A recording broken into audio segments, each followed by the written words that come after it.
m, let के बाद m, small m, be the mass of any body. Let a small m be the mass of any body,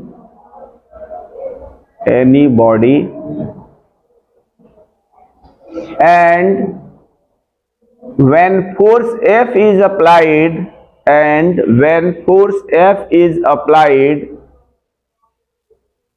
on this body,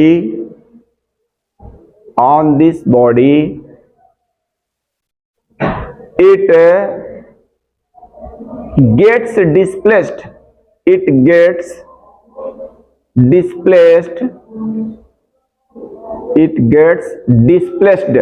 लगेगा, by the displacement S, small s,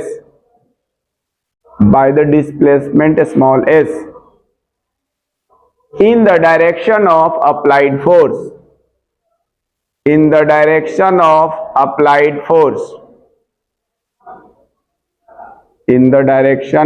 applied force, full stop. Let the acceleration produced in the body,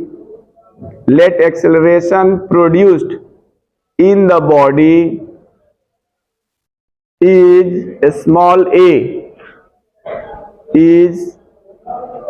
small a, then the magnitude of the applied force,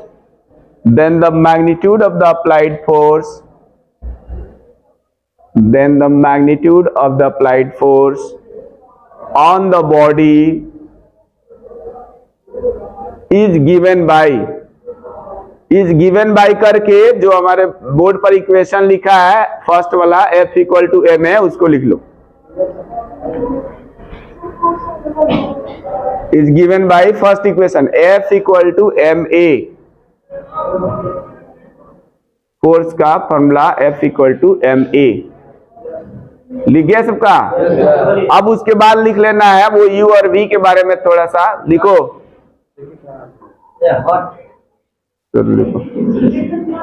late paragraph मतलब change करके अगली line में let body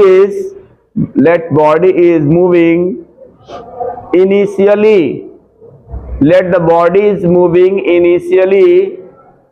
with velocity u, small u लिखा जाएगा. let the body is moving initially with velocity u, small u, and after displacement s,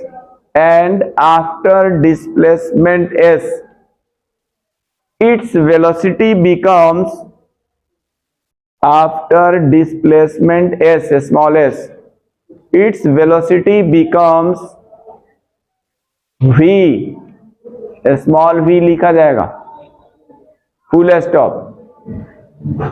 तब लिखो by the third equation of motion, the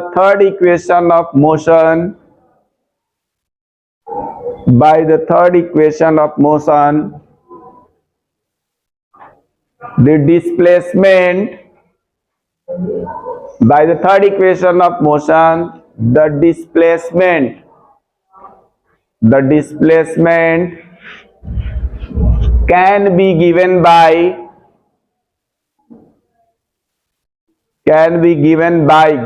के बाद जो इक्वेशन सेकंड लिखा है उसको लिखना है अगली लाइन में. नीचे s equal to V square minus you square by 2a, direct second लिख लो, नहीं तो वहां से लिखो 2as equal to V square minus E square, उसके बाद लिखो 2as equal to V square minus you square, और देन वहां से s equal to V square minus you square by 2a. बस अब बोर्ड पर जो लिखा है वो सब लिख लो. Therefore work done equal to, यहाँ पे बोर्ड पर जो लिखा है अब पूरा यहाँ तक लिख लेना है, अब कुछ लैंग्वेज नहीं लिखना है। सबसे पहले बात हम लोग करेंगे काइनेटिक एनर्जी। इधर 3-4 लोगों से पूछा तो वो थोड़ा सा कुछ बात बोला कि जब फोर्स लगाएंगे बॉडी मूव करेगी, ठीक है, तो वहां पे हम लोग कहते हैं द एनर्जी, डिफिनेशन लिखाए थे, the energy possessed by the motion of any body is called kinetic energy. मतलब किसी भी बॉडी के मोशन के चलते जो उसमें एनर्जी पॉसेस्ड होती है उसको क्या कहा जाता है? काइनेटिक एनर्जी कहते हैं। तो काइनेटिक एनर्जी का मतलब कोई भी बॉडी हो मोशन में होगी तो उसके पास काइनेटिक एनर्जी भी, जैसे मूविंग कार, रनिंग ट्रेन, ये हमने बताया था कि the motion of the blades of the electric fan, ये भी जो है सब काइनेटिक एनर्जी पॉसेस्ड करते हैं, यानी काइनेटिक एनर्जी इनके पास होते हैं। तो उसी का डेरिवेशन, तो अगर कोई काइनेटिक एनर्जी होगी यानी बॉडी मूव कर रही होगी तो उसका कुछ इनिशियल वेलोसिटी भी होगा, कुछ फाइनल वेलोसिटी भी होगा, और कोई भी अगर बॉडी है तो उसका कुछ मास भी होगा कि नहीं होगा?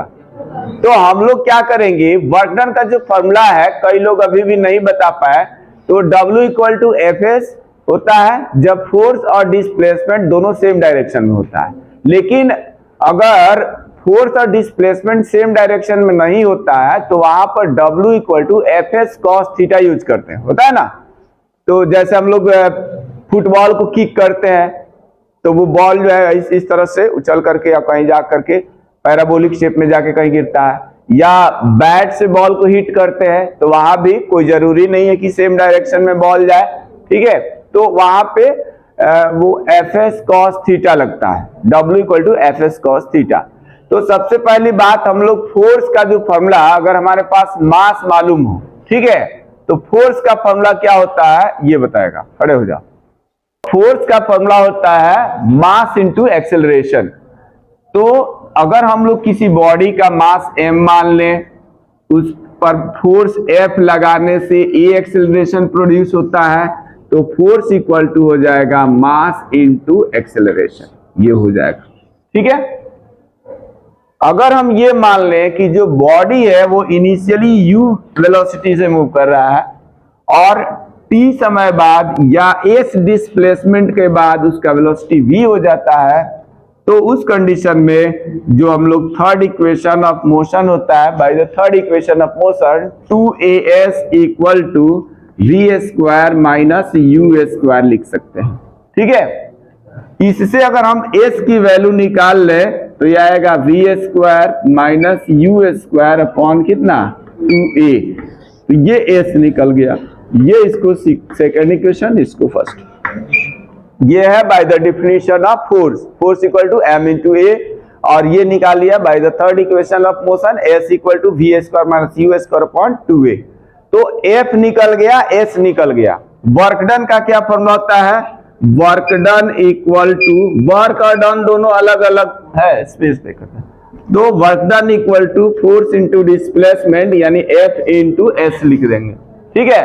तो F की वैल्यू यहां से निकाले हुए हैं m इंटू कितना a, और S निकला हुआ है v² माइनस का u² अपॉन 2a, a से ये कैंसिल हो जाएगा, तो ये आ जाएगा 2 डिवाइड में है तो हम इसको 1/2 भी लिख सकते हैं, और m तो रहेगा ही, साथ में v² माइनस का u², ऐसे लिख लेंगे।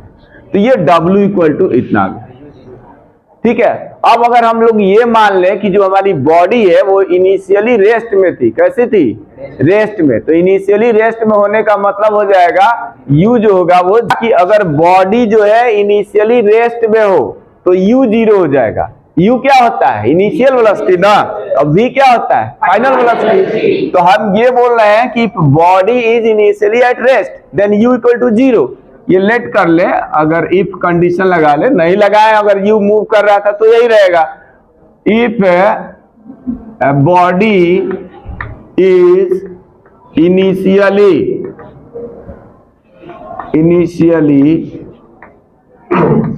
एट रेस्ट, अगर ये रेस्ट में है देन क्या होगा? u = 0 हो जाएगा, और जैसे ही 0 होगा तो यहाँ जो वर्क डन का फॉर्मूला निकाले हैं तो W = 1/2m तो रहेगा ही, ये वी स्क्वायर माइनस यहाँ 0 का स्क्वायर हो जाएगा, ठीक है। 0 का स्क्वायर ऐसे ही लिख देते हैं, स्मॉल ब्रैकेट में ही लगा के, तुम लोग समझ जाना, ठीक है। तो ये तो 0 का स्क्वायर 0 ही होता है, और उसमें से माइनस करोगे वी स्क्वायर में कोई फर्क पड़ेगा नहीं, यानी हमारे पास आ जाएगा 1/2 mv स्क्वायर। तो ये W equal to half mv square आ गया। जो बॉडी मूव कर रही थी ना, और उसके लिए जो वर्क डन हुआ कि उसको एस डिस्प्लेसमेंट किया गया, फोर्स एफ लगाया गया, यानी फोर्स एफ अप्लाई करने से बॉडी में डिस्प्लेसमेंट एस हुआ, तो यानी बॉडी वो मोशन में आ गई। तो हमने वही डिफिनेशन लिखा था, the energy possessed by the any body due to its motion is called kinetic energy. तो यही जो वर्क डन है उस बॉडी में काइनेटिक एनर्जी के फॉर्म में स्टोर हो जाएगी, ठीक है। तो यहाँ एक लाइन लिखना होता है कि this work done is stored, या स्टोर्ड वर्ड यूज होगा इन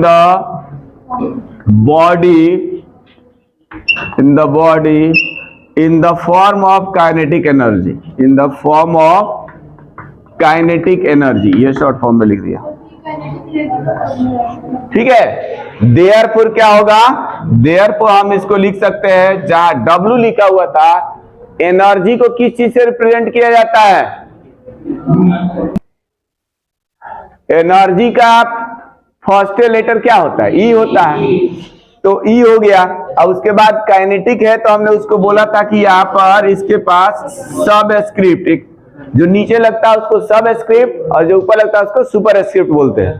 तो एक सब स्क्रिप्ट लगा दिया, E के इक्वल टू, यानी ये W के इक्वल हो जाएगा, और यही W हमारा हाफ mv स्क्वायर के इक्वल हो गया। तो E के इक्वल टू ये काइनेटिक एनर्जी का फॉर्मूला होता है, सब लोग ध्यान से सुन लो कान खोल के। काइनेटिक एनर्जी का फॉर्मूला E के equal to half mv square, half mv square सबको याद होना चाहिए। नेक्स्ट क्लास में पूछूंगा, अगर किसी ने नहीं बताया तो उसका आप पर तोड़ दूंगा।